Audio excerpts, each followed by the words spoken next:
Well, hello everybody and welcome back to my little channel. Still can't get over the fact it's called a channel. But anyway, I've come up to have a look at the lovely Sleepy Hollow that is Westhoughton. Lovely little town just outside Bolton, and it's quite pretty looking. It's just on, have a look at my watch now. It's 10 to 2 and not the busiest place you might see, I have to be honest. They've even got a welcome for me. What more could you want? We're on a rather typically named Market Street, but the lovely thing is it's at the bottom or the top of the town, whichever way you might describe it, and it's the White Lion Inn. It's absolutely lovely to see a nice traditional pub still growing strong. And yes, we've got a blue plate. Let's have a look at the blue plate. Sorry about the bus going past. And the blue plate, I'll give you a few moments to have a look.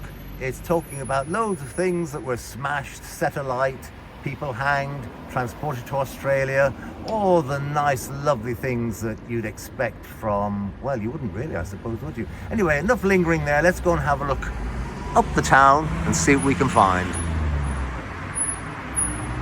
With the White Line just in the distance, it has a town hall, which, to say that Westhoughton was once in the sticks, is quite an impressive building. But it has got something that's very interesting, which I'm going to share with you. And if you bear with me, I'll walk across the road, hopefully nothing coming to knock me down. Doesn't seem to be, but we'll head off and show you this. Are you ready to get your films out? Here we go.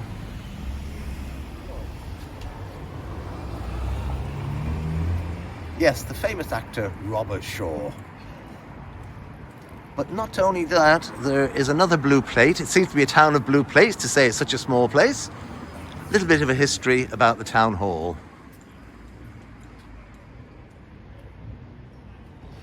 Just giving the game away as to what it was built from, how it was built, and all the remaining information. And I must say, it's pretty good going to say that if we look at the date,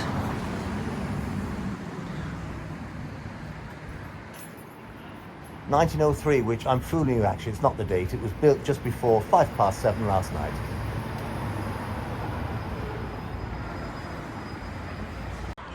As we walk up behind the town hall, and there's a library, which is nice to see. What have I spied? Yes, another blue plate. We'll try and hone in on this so you can have a quick read.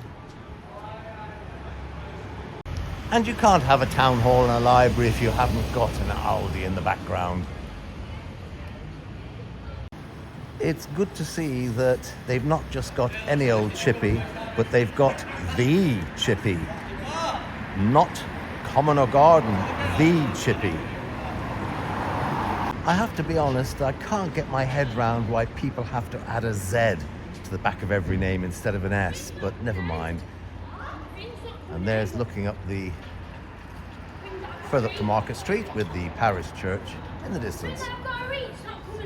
Now, if any of you are wondering where the former Prime Minister has got to, well, I can reveal all. You ready for the big reveal as to where the former Prime Minister has got to? There you go. I must nip in and see if his wife is working behind the counter. You do have to ask yourself, is there a better hat tip to a fine actor than a Wetherspoons? I'll be honest, they're special for grumpy old gits like me. Steak, chips, peas and a Guinness. 12 quid, can't be beaten. Rather boring it might be, I know it's the back of Wetherspoons, but as you can see, it's quite a substantial emporium. Despite being a small town, it has got a retail trading estate, and plainly this is where you come if you've got a total craze about your pound coins. But all the usual suspects are in here quite well. You can see in the background there's a Sainsbury's. I don't know if you can see that with the lovely sun setting in the sky, but it's got some of the usual suspects here. And there's something called GT's, which is essentially a B&M, which is next door, but on steroids. All lots of little gifts and things that are a little bit out of the usual. I've been in there to have a browse, and as you can see here, we can just see that there's a lovely traditional hardware store. And next door to that, well, you've got to have a Domino's. And if somebody comes out of there and goes, "Whoop, whoop," to me, I will thump them with one of these brushes. Sorry, I owe the locals an apology. There's a barber shop there with an S at the end indicating the plural. And at the lovely Campo Bassar Pizzeria, they have a dog menu available. So come along and have a Winalot topped pizza. Sounds exciting to me. Now I have to say, portfolio here is being a little bit unfair to people like myself who are follically challenged.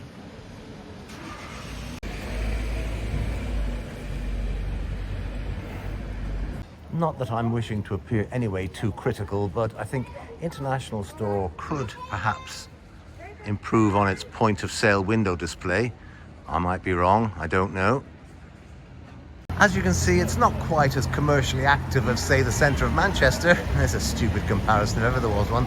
But it's got a certain quaintness about the fact that it's nice and tranquil on the main street, but that hides the hive of activity that goes on behind, because the shops in the retail park we visited were very, very busy, which I'm delighted to see. Anyway, we'll walk down now towards the little commemorative garden they've got at the bottom end of the town, or the top end of the town, depending which direction you come from.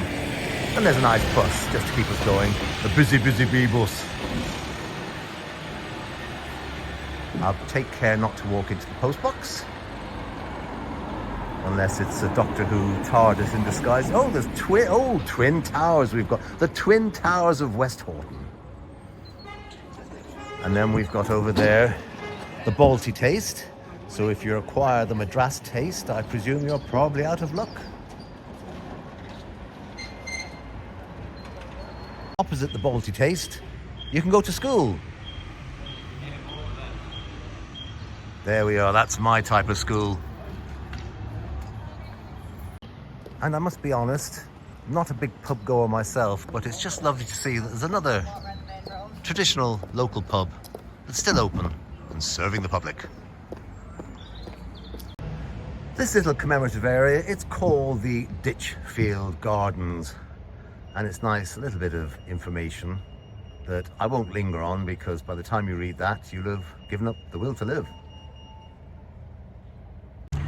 We have a little commemoration here of a pit disaster, which nobody likes to see commemorations of disasters because of the loss of life. But the miner there with his lamp, traditional statue, and the roll call of names. It's just depressingly long. As I said, nobody likes to see disasters having to be commemorated, and particularly for those who left loved ones behind. A lovely little quiet place, and opposite the commemoration, there's some nice little bit of architecture there, is the parish church, which, fine building, lovely clock tower, and as you can hear from the background, nice tranquil lack of traffic, very, very pleasant.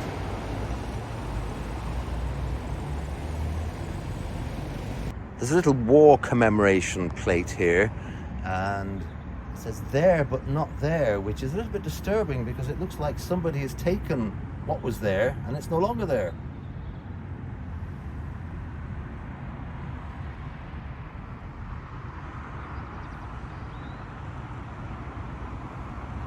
I should make note, of course, being the 1st of March, it's St. David's Day, and it's lovely to see that the daffodils all getting set to bloom. As I say, I can't get over the overall tranquility apart from the noisy motorcycle in the background, but there's a little reminder of our angels in the NHS, who we thank and continue to thank because they work under very pressing circumstances indeed. Now, this video YouTube business is such hard work. It's time for a coffee and a sandwich. Just come across another little ironic name, IT Sear. Have you ever had the feeling when you'd love to chuck your computer and your phone on the fire and let it all sear away merrily? Back to the beer school, and I just noticed a little bit of graffiti on the side there. Not so much Banksy as more post office-ski. It's also good to see there's a banking hub run by the post office that serves many of the local banks that aren't local anymore. And I think that's a very good testament to the town centre that it's managed to get one of these for serving the people. There's something that's a delight to see in a local town, and that is a pottery studio where you can come along and paint and fire your own pottery. Do a bit of a Lord Sugar and shout at your unmade pottery, "You're fired!" What a great idea. Awaiting my carriage back to town, I couldn't help but notice this sticker on the lamppost offering to open a telegram channel, which I presume is not exactly the most, well, let's put it this way, it could be a little bit illegal. And that was my little trip round Westhoughton, which I hope you enjoyed. Thank you very much for watching.